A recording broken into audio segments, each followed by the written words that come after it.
그리고 이제 오늘 우리가 읽은 긴 본문을 읽었습니다. 솔로몬이 왕이 돼서 이제 아버지의 유언을 따라 하나하나 이제 아버지 때의 일들을 이제 하나하나 처리해 가는 그런 과정입니다. 오늘 이야기가. 오늘 제목은 하나님 앞에서 작은 것 하나라도 엄격한 삶을 살라. 그렇게 정했어요. 하나님 앞에서 작은 것 하나라도 엄격한 삶을 살라. 지금 이제 열왕기상 2장, 3장, 4장, 5장 계속 솔로몬이 왕이 돼가지고 하나님을 잘 섬기는, 정말 솔로몬의 믿음이 가장 좋을 때의 이야기예요. 이 문맥은 전체는. 그래서 솔로몬의 잘못이 성경을 피상적으로 읽으면 잘 보이지 않습니다. 근데 솔로몬이 이렇게 하나님을 잘 섬기는 것 같은 그 모습 속에 사실은 솔로몬의 인생과 신앙을 나중에 무너뜨리는 작은 금이 가고 있어요. 오늘 말씀을 잘 보면은 그건 우리에게 굉장히 중요한 교훈을 줍니다. 내가 하나님을 잘 섬기고 신앙생활을 잘하는 것 같고 열심히 봉사하는 것 같은 그때에 우리가 소홀하게 쉬운 작은 것 하나가 결국은 이것이 내 인생을 나중에 다 무너뜨릴 수가 있어요. 그래서 오늘 제목이 하나님 앞에서 작은 것 하나라도 마음대로 하지 말고 엄격하게 말씀대로 살아야 된다, 이렇게 정해봤습니다. 자, 그래서 오늘은 이제 솔로몬이 왕이 돼가지고 선왕인 다윗의 유언을 실행하고 왕권을 강화해 나가는 과정에서 범하는 실수 이야기에 대해서 살펴보려고 해요. 그냥 우리가 읽어가지고는 솔로몬이 어디서 실수를 했을까?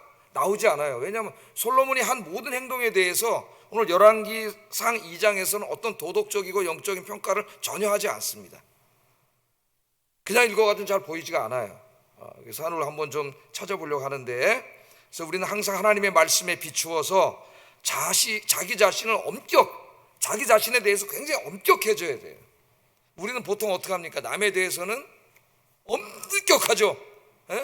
어떻게 권사님이 저럴 수가 있어? 어떻게 장로님이 저럴 수가 있어? 엄격합니다 막. 근데 자기 자신에 대해서는 굉장히 관대해. 아이, 사람이 뭐 그럴 수도 있지 뭐. 아이, 뭐 장로도 목사도 사람인데, 그러면서 엄격해질 수가, 관대해져요. 거꾸로 해야 돼. 거꾸로. 우리 예수님 거꾸로 하랬죠. 자기 자신에 대해서는 엄격하고 다른 사람에 대해서는 관대해지는 여러분 되길 주의 이름으로 축복합니다. 이게 굉장히 중요해요. 작은 불순종 하나가, 그게 이제 자기도 몰라요. 솔로몬은 지금 이 불순종에 대해서.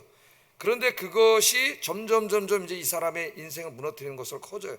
여러분, 이게 큰 댐에 이제 뚝이 있는데, 조금 거기 금이 가면은 빨리 그걸 갖다가 이제 치료를 해야지. 구멍이 조금 나면은 그걸 막아야지. 내버려두면 어떻게 돼요? 구멍이 조금씩 커져가지고 나중에 그 담이 다 무너져 버려요. 오늘 솔로몬의 인생에 이제 그런 실수하는 장면이 여기에 나옵니다. 또 이걸 우리가 병에다가도 비유할 수 있죠. 우리도 모르는 사이에 우리 몸속에서 암세포가 이제 생겨날 수가 있는데, 그걸 정기 검사를 자주 하고 그러다 보면 이제 빨리 조기에 발견되면은 조기에만 이제 잘라내가지고 이렇게 수술하면 되는데, 이걸 그대로 내버려두면 어떻게 돼요? 이게 자꾸 안에서 다 퍼져가지고 나중에는 이제 걷잡을 수 없는 상태가 될 수가 있는 것이죠. 솔로몬의 지금 오늘 이 말씀을 보면 그런 모습들이 보이고 있습니다. 오늘 솔로몬이 범한 죄는 잘 보이지도 않아요. 또 솔로몬의 전체 인생에 있어서, 오늘 지금 이 문맥에 있어서 솔로몬이 너무 하나님을 잘 섬길 때 있었던 일입니다. 그런데 여기에 지금 아주 작은 암세포 하나 또는 작은 금 하나가 생기고 있어요. 솔로몬에게. 이걸 방치해 두었기 때문에 나중에 솔로몬이 이제 다 무너집니다. 그의 인생이. 우리가 잘 알고 있죠. 나중에 그 인생이 다 무너지는 인생이 돼요. 자, 이게 한번 이제 오늘 하나하나를 살펴보겠어요. 언제 이런 일이 나타나는지. 첫째는 이제 자기의 홍아, 형님이 누구예요? 아도니아를 처형할 때 이야기가 나옵니다. 아도니아를 죽였습니다. 솔로몬이. 아도니아는 솔로몬의 형이죠. 형인데 배다른 형이에요. 다윗이 이제 다윗 훌륭한 신앙인이었는데 부인이 너무 많아. 그러니까 아이들 너무 많이 낳았어요. 그러니까 배다른 형이에요.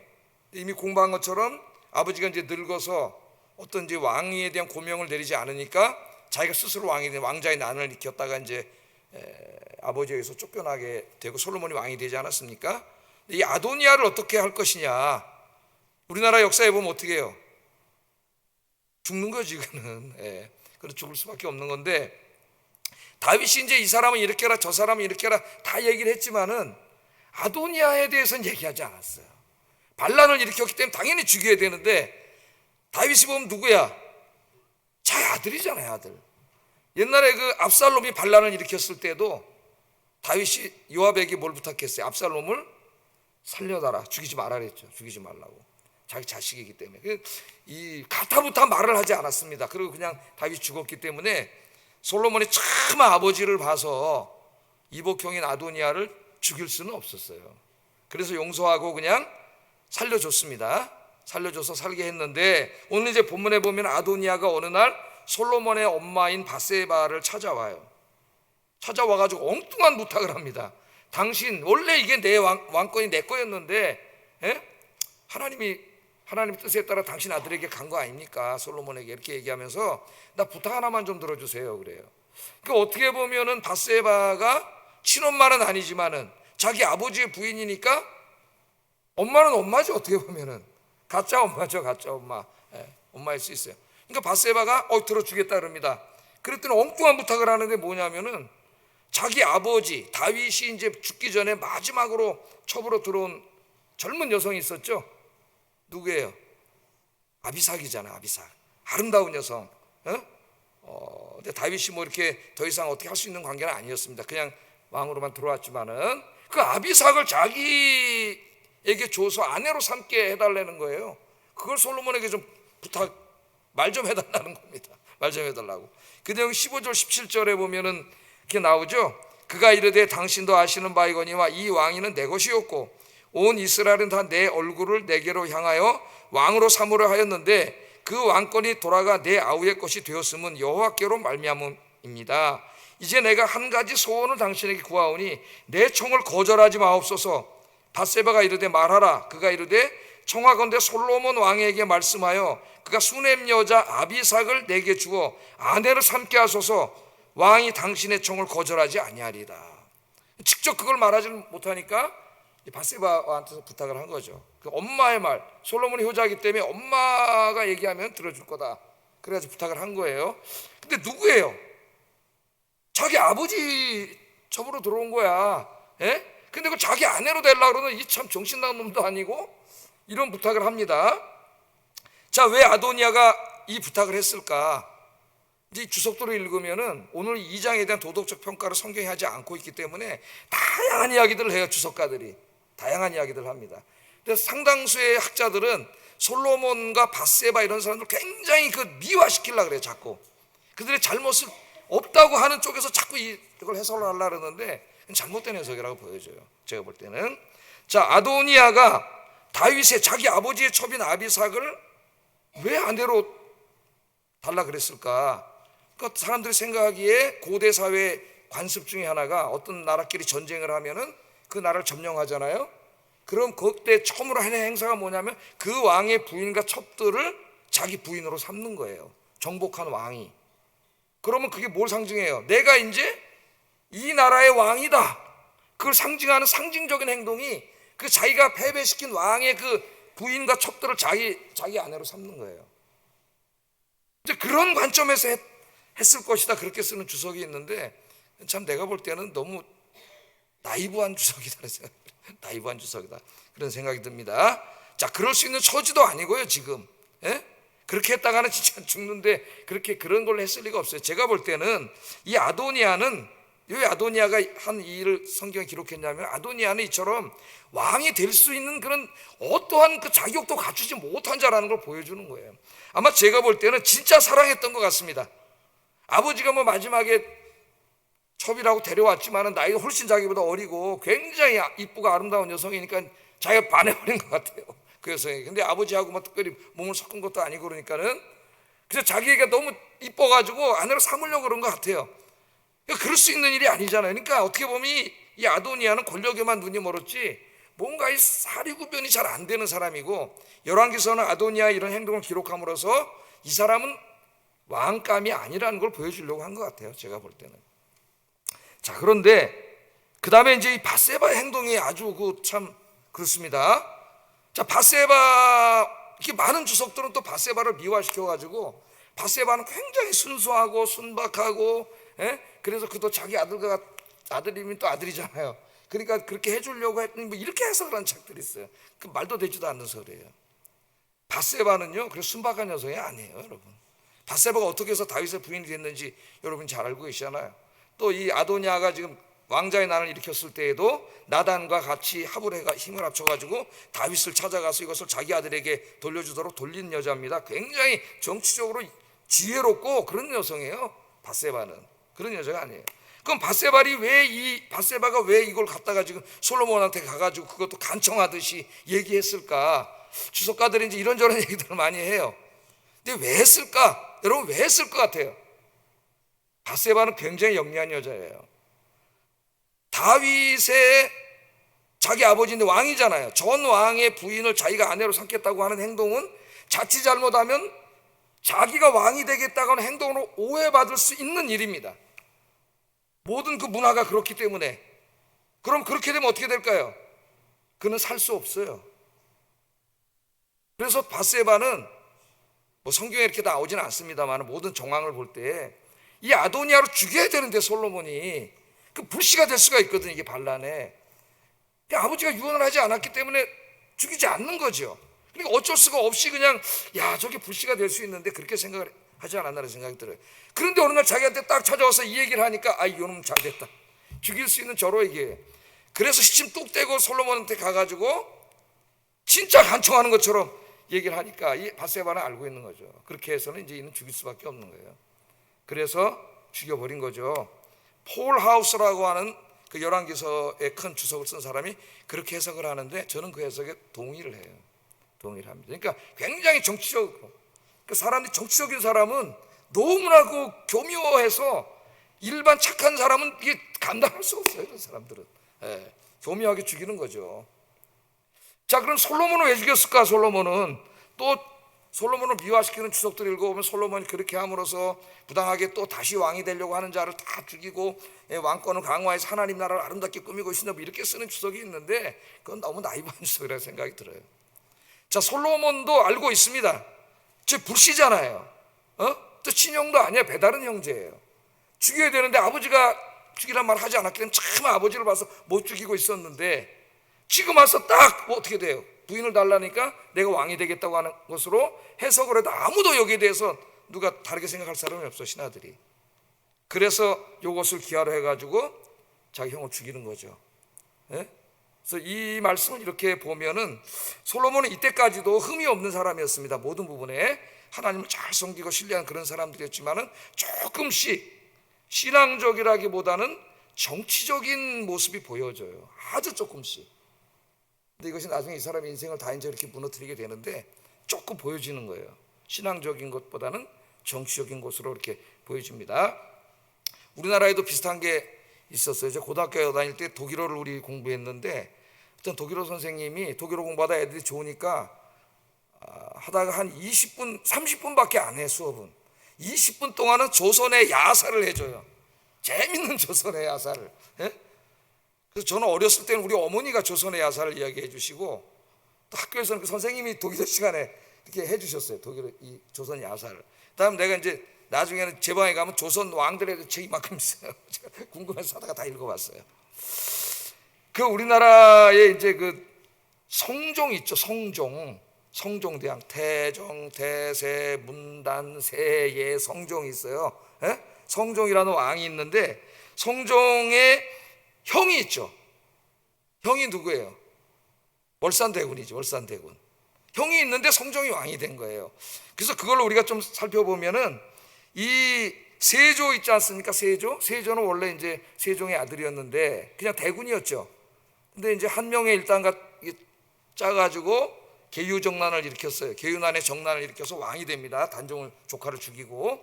그래서 이제 그 부인이 그냥 평범한 대군의 부인이었다가 졸지에 뭐가 되는 거예요?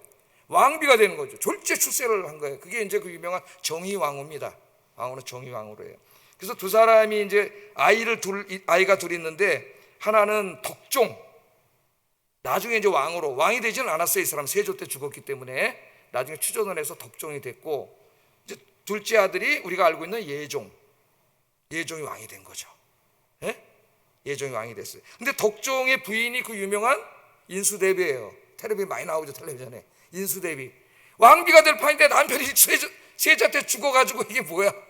예? 왕비도 못 되고 생가부가 된 거예요, 이 인수대비가. 근데 죽기 전에 아들이 둘 있어요. 아들을 낳았어요. 그 하나가 월산군이고 하나가 잘산군인데, 그 잘산군이 성종이 되는 사람이에요. 잘산. 그러니까 이제 형이 죽으니까 그 동생인 예종이 왕이 된 거죠. 그래서 태종, 태세, 문단세, 예종이 돼. 예종. 예? 예종이 왕이 된 거예요. 그 예종이 왕이 됐는데 예종이 일찍 죽어버렸잖아요. 그러니까 죽을 때 아들이 4살밖에 안 됐어. 그러니까 이제 그 4살짜리 왕으로 세울 수 없으니까 다시 왕권이 형 쪽으로 온 거죠. 형의 아들들, 형은 죽었지만 조카들 있잖아요. 그 조카들이 누구예요? 아까 얘기했던 월산군과 잘산군. 그때 잘산군, 성종이 되는 잘산군은 15살, 월산군은 성인이었어요. 그럼 당연히 누가 왕이 돼야 돼? 월산군이 왕이 돼야 되는 거죠. 큰아들이 왕이 돼야 되는데, 이 할머니인 정의왕후하고 한명회하고 짜고 15살 먹으면 성종을 왕으로 세웁니다. 왜 그랬냐면은 성종의 부인이 한명회의 딸이었어요. 딸. 그러니까 한명회가 욕심이 생긴 거지. 자기 딸을 왕비시키고 싶으니까, 그러려면 둘째를 왕해야 되잖아요. 근데 정의왕후는 어떻게 돼요? 15살짜리가 왕이 되면은 자기가 섭정을 할 수가 있잖아. 왕 노릇을 할 수가 있는 거예요. 이게 둘이 짜가지고 월산군이 똑똑한데 월산군을 빼버리고 성종 잘산군을 왕을 시킨 거야. 그래서 성종이 15살 때 왕이 되고 5년 동안 20살 될 때까지 정의왕후가 섭정을 합니다. 섭정을 해요. 그래서 이 월산군은 왕이 되지가 못해요. 왕이 되지가 못했어. 2번이나 왕이 돼야 되는데, 자기 아버지가 안 죽었으면은 다행히 이렇게 세자로 내려서 왕이 됐을 것이고, 일로 넘어왔어도 한 번 삼촌에게 갔다가 왔어도 자기가 뭐예요? 자기 장남이잖아. 저놈 새끼 15살밖에 안 먹었는데 할머니하고 한명회하고 짜고 저를 갖다 주니까 자기는 왕이 되지 못한 거죠. 근데 안타깝게도 한명회 딸은 그 성종이 왕이 되기 전에 죽었어요. 그래서 왕비도 못 돼봤어요. 죽고, 그래서 그 성종의 부인이 누구예요? 그 유명한 어렸을 때부터 궁에서 같이 놀던 폐비 윤씨를 갖다 세워놨잖아요. 거기서 아기 낳은 게 연산군이고, 그 폐비 윤씨는 성경 얘기하다가 갑자기 조선 얘기해요. 정치를 얘기하는 거예요. 정치를. 폐비 윤씨. 근데 이 조선의 왕비들은 진짜 막 남편이 바람 펴가지고 막 첩을 두고 막 이래도 화를 내면 안 돼요. 내명부의 최고 머리로서 다 이렇게 덕으로 다스려야 된다고 유교에서 가르쳐가지고, 진짜 유교 놈들은 나쁜 놈들이에요. 자기 바람 피고 다니는데 뭘 덕으로 다스려, 가서 때리든지 그래야 되는데, 다른 왕비들은 속으로 끙끙 앓다가 다 죽어. 조선의 왕비들이 행복한 왕비가 별로 없어요. 그런데 이 폐비윤 씨는 그런 여자가 아니에요. 가만히 있지를 못해. 바람 피고 들어온 것 같다 얼굴을 확 헐켜버렸어요. 야사에 오면 얼굴을 헐켜갖고 여기 용 안에 자죽을 내가지고 그 엄마인 인수대비가 뿔 따고 나서 폐비시켜버렸잖아요. 그래서 폐비 받아서 갔다가 사형 먹고 죽어가지고 나중에 연산군이 왕이 되고 끔찍한 일들이 벌어지는 거예요. 하여튼 그건 그렇고, 자, 그래서 성종이 이제 왕이 됐어요. 성종이 왕이 되니까 그 다음날부터 신하들이 와서 계속 전하, 뭐라 그럴까요? 월산대군을 죽여야 하옵니다. 왜? 저 사람은 장자잖아. 저거 내버려뒀다가는 언젠가 반란이 일어난다는 거예요. 월산대군을 죽여야 됩니다. 눈만 뜨면 찾아와서 죽이라는 거야. 근데 여기하고는 다르잖아요. 친형이에요, 친형. 그리고 형한테 미안한 마음도 있고. 근데 성종은 성군이에요. 그래서 그냥 그때마다 화를 내면서 이제 자기 월산대군 형님을 더 사랑하고, 형님하고 가서 같이 앉아서 술 마시고 이렇게 형님을 잘 보살펴줬죠, 끝까지. 그 덕종이 살던 곳, 별장으로 쓰던 곳이 우리 동네입니다. 여기 망원정이에요. 망원정 있죠? 그게 덕종의 별장이야, 거기가. 그 성종의 이름을 지어준 거예요. 형님 여기서 그 한강 보면서 그냥 그렇게 사시라고. 그렇게 해야 되는데 솔로몬 배다른 형제고 죽여버렸어요. 그래서 이 월산군이라고 하는 사람은 망원정에서 이제 한잔하면서 어떨 땐 배 타고 나가서 낚시하면서 이렇게 살았는데, 조선시대에는 왕이 될 세자 외에는 나머지 왕자들은 공부하면 안 돼요. 어디 가서 뭐 똑똑하게 이렇게 살면 안 돼요. 그냥 가서 술 먹고 기생집에 가서 놀고 말 타고 이렇게 살아야 돼. 안 그러면 죽어. 안 그러면은 전하 죽여주시옵소서. 저거 내비두면 안 됩니다. 다 죽어요. 그래서 일부러 막 술 마시고 기생집 가고 막 말썽 피고 이렇게 살았어, 나머지들이. 근데 이 월산대군은 끝까지 잘 보살펴줬는데, 월산대군 어느 날 그 배 타고 다 낚시를 우리 한강 앞에서 낚시했겠죠. 낚시하고 오다가 참 자기가 왕이 돼야 되는데 그런 마음이 없었겠습니까? 그 시조를 하나 쓴 게 우리 학교 때 배운 시조가 생각이 나요. 추강의 밤이 드니, 생각나시죠? 물결 차노매라, 낚시 들이우니 고기 아니 무노매라, 무심한 달빛만 싣고 빈배 줘오너라, 이런 시를 써서. 권력이라고 하는 게 참 형제간에도 그렇고 무서운 거죠. 무심하고. 오늘 여기 보면은 그 솔로몬에게 그런 정치적인 모습이, 이때는 신앙이 너무 좋을 때이기 때문에 그 모든 삶이 신앙적이었기 때문에 잘 보이지 않지만은 이 형을 죽이는 모습 속에 그런 정치적인 모습이 나타난다는. 오늘 제목이 뭐예요? 작은 것 하나에 엄격하라 그랬습니다. 하나님 말씀 앞에 작은 것 하나를 내비두면 그게 나중에 갈라져 다 죽어요, 사람이. 자, 그 다음에 이제 제사장 아비아달. 제사장은 어떻게 할 거냐? 제사장, 다윗 때는 제사장이 둘이 있었습니다. 사독하고 아비아달이 있었어요. 그런데 이 아비아달은 어떻게 하느냐? 차마 죽일 수 없었어요. 일단 하나님이 세우신 제사장이기 때문에 왕이라 할지라도 그걸 죽일 수는 없습니다. 발랑군의 편에 섰잖아요. 죽일 수는 없었어요. 그렇다고 그 사람 왕으로 계속 제사장 시킬 수도 없고, 그래서 그냥 제사장직을 파하고 고향 땅으로 돌려보냅니다. 고향에 가서 당신은 편안하게 쉬시오. 26절 27절 한번 읽어보겠습니다. 시작.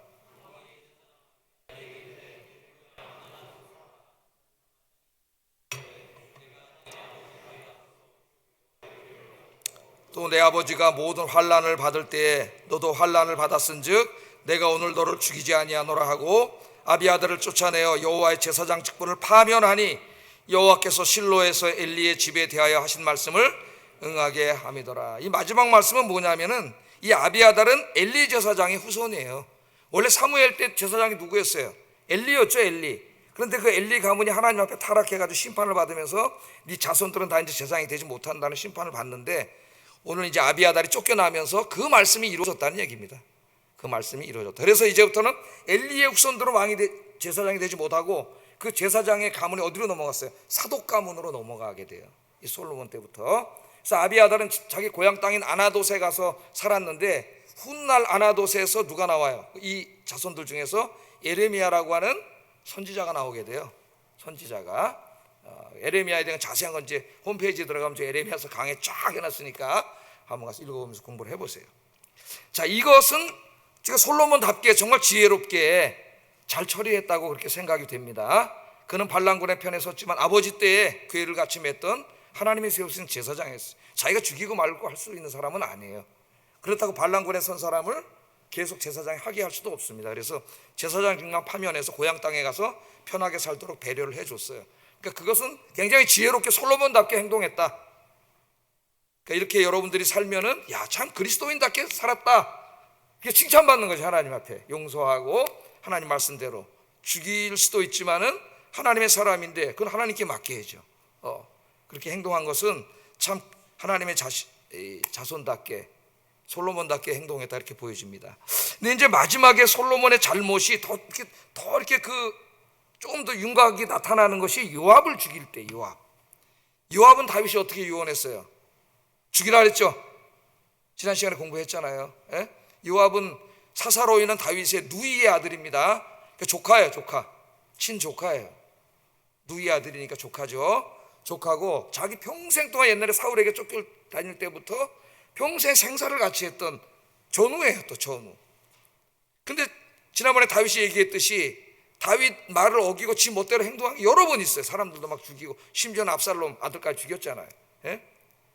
그래서 죽여야 되는데 차마 다윗이 자기 생전에는 차마 자기는 죽일 수가 없었어요. 자기 함께 했던 조카기 때문에 죽이지는 못했는데 자기 아들에게 죽이라고 이제 유언을 한 거죠. 그러면서 그가 무지한 자의 피를 흘렸기 때문에 그는 죽어야 된다, 그렇게 얘기를 했습니다. 만약에 요압이 살아있으면 솔로몬은 요압의 위세에 눌려가지고 왕노로 제대로 못했을 거예요.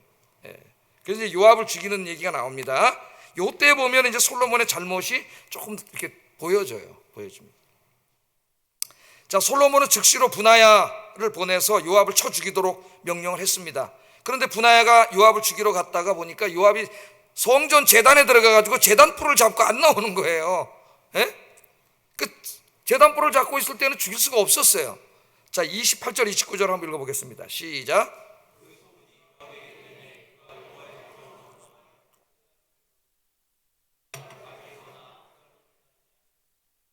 아도니아를 따랐음이더라. 어떤 사람이 솔로몬 왕에게 이르되 요압이 여호와의 장막으로 도망하여 제단 곁에 있나이다. 솔로몬이 여호야다의 아들 분하야를 보내어 이르되 너는 가서 그를 치라 그랬죠.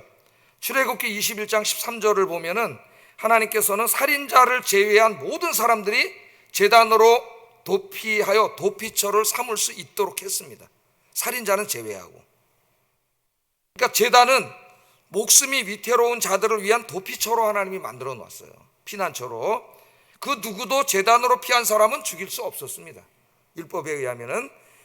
자, 그러나 아무리 제단으로 피했다고 하더라도 그 사람이 살인죄를 저지른 사람이라면 그는 제단에서 죽일 수 있는데 제단 안에서 죽이면 안 돼요.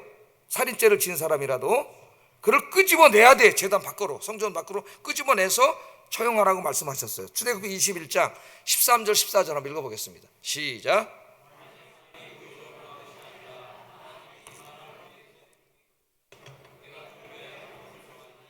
그 사람이 그리로 도망할 것이며 사람이 그의 이웃을 고의로 죽였으면 너는 그를 내 제단에서라도 잡아 내려 죽일지니라. 자, 솔로몬의 군대 장관인 분하야가 요압을 죽이려 갔다가 지금 난감한 상황에 처했습니다. 요압이 제단 안에 있었기 때문에 율법을 알고 있던 분하야는 그를 제단 안에서는 죽일 수 없었어요. 왜? 제단 안에서 못 죽여요. 그래서 요압에게 제단 밖으로 나오라 그랬습니다. 나와서 죽이려고. 그랬더니 요압이 안 나가겠다는 거예요. 나가면 죽으니까 안 나와요. 제단에서 날 죽여라 그러는 거예요. 그러니까 분하야가 어떻게 할 수가 없습니다. 율법의 말씀을 어길 수가 없기 때문에 솔로몬 왕에게 찾아와서 보고를 했어요. 이거 어떡합니까? 지금 이러고 있는데. 그랬더니 솔로몬이 화가 났어요. 화가 확 났어요. 이놈의 새끼. 그냥 가서 죽여라 그랬습니다. 제단 안에서 죽여버리라 그랬어요. 30절 31절 읽어보겠습니다. 시작. 그가 대답하되 아니라 내가 여기서 죽겠노라. 분하야가 돌아가서 왕께 아뢰어 이르되 요압이 이리이리 내게 대답하더이다. 왕이 이르되 그 말과 같이 하여 그를 죽여 묻어라. 요압이 까닭 없이 흘린 피를 나와 내 아버지의 집에서 내가 제하리라. 그러니까 요압은 살인자이기 때문에 제단 안에서 보호받을 수 없는 건 맞아요. 예? 그런데 죽일 때 어떻게 하라 했어요? 살인자가 아니라면 제단 안에 있을 때 끌어낼 수도 없습니다. 근데 살인자이기 때문에 죽일 수 있었는데 죽이려 하더라도 제단에서 어떻게 죽이라 했어요? 하나님이 끌어내서 죽이라 했어요. 끌어내서. 그러니까 안 나오는 거예요. 제단불을 잡고 들어와서 죽여라 그러면 들어와서는 못 죽이잖아요. 솔로몬은 율법을 아는 사람인데. 예? 그러니까 안 나가는 거예요. 그럼 어떻게 해야 돼요? 솔로몬이 끄집어내서 죽여야 되는데 솔로몬이 화가 확 난 거예요. 그래서 화났을 때 조심해야 돼요. 화났을 때 실수합니다. 그래서 그냥 제단 안에서 때려 죽이라 그랬어요. 솔로몬이. 그래가지고 분하야가 가서 제단 뿔을 잡고 있는데 죽였습니다. 그래서 하나님의 율법의 말씀은 어떻게 된 거예요? 예? 어긴 거예요. 어긴 거예요. 아주 작은 거고 그 행동에 대해서 열왕기서 저자는 여기에서는 도덕적인 평가를 전혀 하지 않아요. 그런데 우리가 율법의 모든 말씀을 맞춰 봤을 때 솔로몬은 지금 이 은혜로운 상황 가운데서 이 분노를 이기지 못해가지고 하나님의 말씀을 어겨버린 거예요. 끄집어내서 죽여야 되는데 그 안에서 그냥 죽여버렸어요. 오늘 제목이 뭐예요? 하나님 앞에 작은 것 하나라도 엄격하게 하라 그랬죠. 여러분, 다윗이 죽을 때 예언한 거, 유언한 거 생각나시죠? 여러 가지 유언했지만 제일 먼저 뭘 유언했어요? 네가 왕이 된 다음에 네 마음대로 하지 말고 인간의 관습대로 하지 말고 모든 일에 하나님의 말씀대로 하라. 그러면 하나님이 너를 지켜줄 것이라고 얘기했습니다. 네 하나님 말씀대로 해요. 그러니까 아무리 화가 났어도 율법의 말씀대로 끄집어내서 죽여야 되는데 너무 화가 나니까 때려 죽여버리라 그랬어요. 거기서. 그렇게 함으로 이 신령한 솔로몬, 이때는 굉장히 신령할 때인데 솔로몬이 화가 나가지고 자기도 모르게 하나님의 말씀을 어기게 되었습니다. 어기게 되었어요. 그 작은 말씀 하나를 어기게 됐는데, 물론 그 다음에도 이제 읽으면은 솔로몬이 뭐 성전도 짓고 막 이제 좋은 얘기가 많이 나와요. 그러나 그 이후에 보면은 하나님의 말씀을 이제 조금씩 큰 일에서 어기기 시작합니다. 그게 오늘 우리가 읽었던 아까 3장 1절 우리 한번 미리 읽어봤는데 한번 읽어보겠습니다. 시작.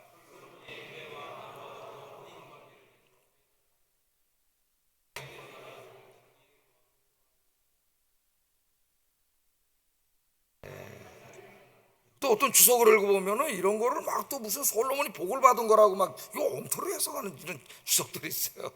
에? 여기 뭐야? 솔로몬이 애굽의 왕 바로와 더불어 혼인 관계를 맺어 그의 딸들을 맞이하고 다윗성에 데려다가 두고 자기의 왕궁과 여호와의 성전과 예루살렘 주의 성의 공사가 끝나길 기다리니라. 그러니까 이제는 국정을 다스리는데 중요한 게 외교잖아요. 강대국에 둘러싸여 있습니다. 최고 강대국이 애굽이에요. 그러니까 애굽의 공주를 데려온 거죠. 자기 아내로.